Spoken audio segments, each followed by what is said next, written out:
नाज़रीन करामी, यहूदी मज़हब वो आसमानी मज़हब है जिसका इन्हिसार ज़्यादातर तौरात, तलमूद और उलमा, मुफ्तियान और क़ज़ाए यहूद के फतावा या फ़ैसलों पर है। हालांकि ये आसमानी मज़हब है, लेकिन ज़माने के उतार चढ़ाव और यहूदियों की दुनिया परस्ती के सबब इतने ज़्यादा तारीख़ी मदोजज़र, उरूज व ज़वाल से गुज़रा है कि तहरीफ़ात का इतना ज़ख़ीम ढेर लग गया है कि जिसकी वजह से असल दीन को पहचानना भी मुश्किल हो गया है।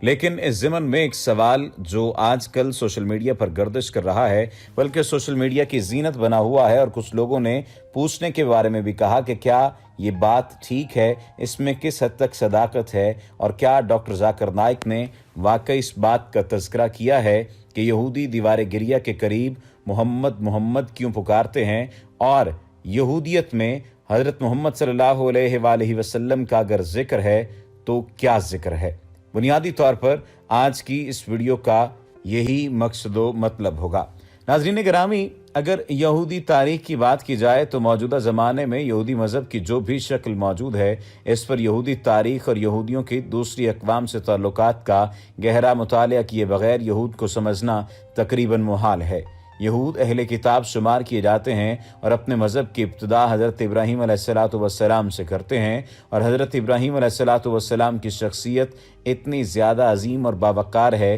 कि दुनिया के 3 बड़े मज़ाहिब इस्लाम, ईसाईयत और यहूदियत उनको अबुल अंबिया मानते हैं, और उलमा के एक आम तखमीने के मुताबिक पूरी दुनिया में मिन जानिबिल्लाह मबूस होने वाले अंबिया में से आधे से भी ज़्यादा अंबिया और रसूल हज़रत इब्राहीम अलैहिस्सलातु वस्सलाम की नस्ल में से ही अल्लाह ताला ने मबूस फरमाए हैं। मसलन इब्राहीम अलैहिस्सलाम, इस्माईल अलैहिस्सलाम, इसाक अलैहिस्सलाम, याकूब, यूसुफ, मूसा, हारून, दाऊद, सुलेमान, अयूब, यूनुस, शमूएल, इलियास, अलयुसु, ज़करिया, याहिया अलैहिस्सलाम और ख़ातमुल अंबिया, इमामुल अंबिया हज़रत मोहम्मद मुस्तफ़ा सल्लल्लाहु अलैहि वसल्लम सब के सब हज़रत इब्राहीम अलैहिस्सलाम ही की नस्ल से हैं। और इब्राहीम अलैहिस्सलाम बज़ात ख़ुद 10वीं पुश्त में हज़रत नूह अलैहिस्सलाम और उनके बेटे हज़रत साम से नस्लन मंसूब हैं। अब अगर इस बात का जिक्र किया जाए कि दीवार गिरिया में वहाँ पर मौजूद होते हुए क्यों जिक्र किया जाता है, तो इसका सबसे वाज़े और अहम सवाल का जवाब यही बनता है कि कुरान मजीद फरमाता है कि वो लोग जो ऐसे रसूल नबी उम्मी अनपढ़ की पैरवी करते हैं जिनको वो अपने हाथ तौरात व इंजील में लिखा हुआ पाते हैं, तो उलमाए यहूद इस बात का तज़किरा करते हैं कि आपका ज़िक्र बाइबल के अहदनामा जदीद में मौजूद है और अहदनामा कदीम में मौजूद है, और आपका ज़िक्र यहूदियों की किताब मुक़द्दस की इंसाइक्लोपीडिया में भी मौजूद है, और रसूलुल्लाह सल्लल्लाहु अलैहि वसल्लम का ज़िक्र बड़ी वजाहत के साथ यहूदियत की किताबों में किया गया है। इस वजह से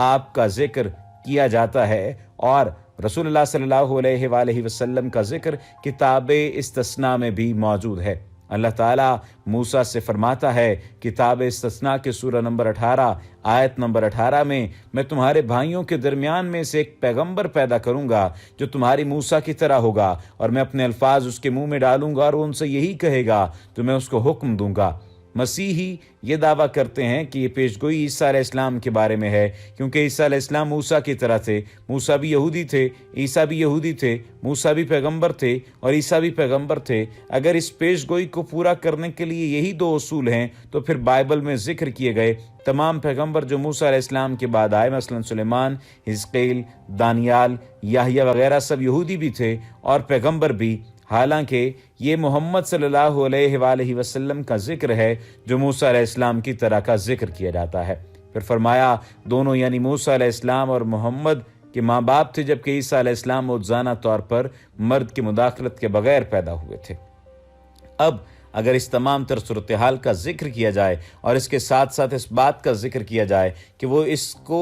यानी मोहम्मद सल्लल्लाहु अलैहि वसल्लम के नाम को दीवार गिरिया के करीब क्यों पुकारते हैं, तो इस सवाल का जवाब एक ही वाज़े बात से हो जाता है कि रसूलुल्लाह सल्लल्लाहु अलैहि वसल्लम और मूसा अलैहिस्सलाम में मुशाबियत की बिना पर वो इस नाम को बुलाते और पुकारते हैं। जबकि दूसरी जानिब जो एक बड़ी निशानी है, डिट्रॉनमी की किताब में ये बात जो दर्ज है कि जो कोई मेरी इन बातों को जिनको वो मेरा नाम लेकर कहेगा ना सुने तो मैं उनका हिसाब उनसे करूँगा। اس کے ساتھ ساتھ حضرت محمد صلی اللہ علیہ وآلہ وسلم امی تھے، اور جو کچھ وہ اللہ تعالیٰ سے وہی حاصل کرتے وہ اسے لفظ بلفظ دہرا دیتے تھے، اور پھر فرمایا کہ میں تمہارے بھائیوں کے درمیان میں سے ایک پیغمبر پیدا کروں گا جو تمہاری یعنی موسیٰ کی طرح ہوگا۔ اسی وجہ سے رسول اللہ صلی اللہ علیہ وآلہ وسلم کا ذکر ان کی کتاب میں چونکہ موجود ہے، تو اپنی کتاب کی پیروی کرتے ہوئے وہ یہودی جو کہ قضاة العرب گنے جاتے ہیں، جو کہ اس تمام تر صورتحال کو سمجھتے اور جانتے ہیں، یا فتاویٰ اور فیصلوں پر ذکر چلتے ہیں، اور تلمود اور علماء اور مفتیان ان تمام مفتیان کے طریقوں پر چلتے ہیں جو کہ تاریخی مد و جزر کے ہوتے ہوئے بھی یہودیت کے ساتھ ساتھ اسلام کی حقانیت کو قبول کرتے ہیں، اس وجہ سے اس تمام تر روایات کو فالو کرتے ہوئے یہ نظر آتے ہیں۔ اور اسی وجہ سے امام الانبیاء حضرت محمد مصطفیٰ صلی اللہ علیہ وآلہ وسلم کا ذکر واضح طور پر کیا جاتا ہے، لیکن بعض لوگوں کی جانب سے یہ بات بھی سامنے آئی ہے، اور جس بات کا وہ تذکرہ کرتے ہوئے نظر آتے ہیں کہ رسول اللہ صلی اللہ علیہ وآلہ وسلم کا نام بعض دفعہ بگاڑ کر لینے کی بھی کوشش کی گئی، لیکن ایسا ممکن نہیں ہو سکتا کہ رسول اللہ صلی اللہ علیہ وآلہ وسلم کا نام کسی بھی صورت میں بگاڑ دیا جائے۔ حضرت ابراہیم علیہ السلام سے لے کر حضرت یوسف علیہ السلام تک کے احوال شمار کا ذکر کیا جائے اور دور اکابرین کا ذکر کیا جائے تو یہود کا اصل نام بنی اسرائیل ہے۔ کتاب مقدسہ اور دیگر مذہبی کتب کی بنیاد پر یہودی تاریخ کے اہم ادوار کا اگر ذکر کریں تو بنی اسرائیل کا مصر سے خروج اور فلسطین میں بنی اسرائیل کا داخلہ اہم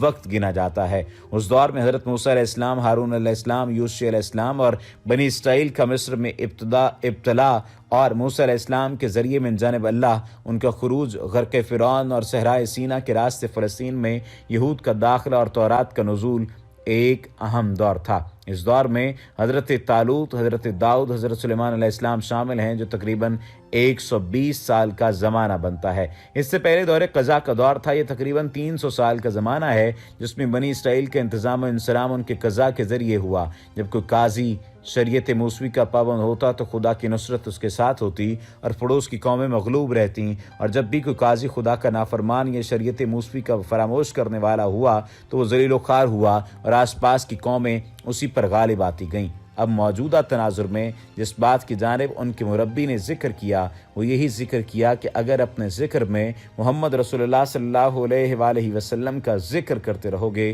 تو کامیاب و کامران رہو گے۔ اسی وجہ سے یہ بات سمجھی جانی اور اس پر یقین کیا جا سکتا ہے کہ یہ بنیادی وجہ ہے جس بنا پر بنی اسرائیل کے علماء رسول اللہ صلی اللہ علیہ وآلہ وسلم کا ذکر دیوار گریہ کے قریب کرتے ہیں، اور دیوار گریہ کے قریب ذکر کرنے کا مطلب وہ اپنی عبرانی زبان میں موجود کتابوں کو دہراتے ہیں، یعنی ان کی تلاوت کرتے ہیں، اور رسول اللہ صلی اللہ علیہ وآلہ وسلم کا نام ان کتابوں میں چونکہ موجود ہے، اس وجہ سے رسول اللہ کا نام بھی اسی شد و مد کے ساتھ لیا جاتا ہے۔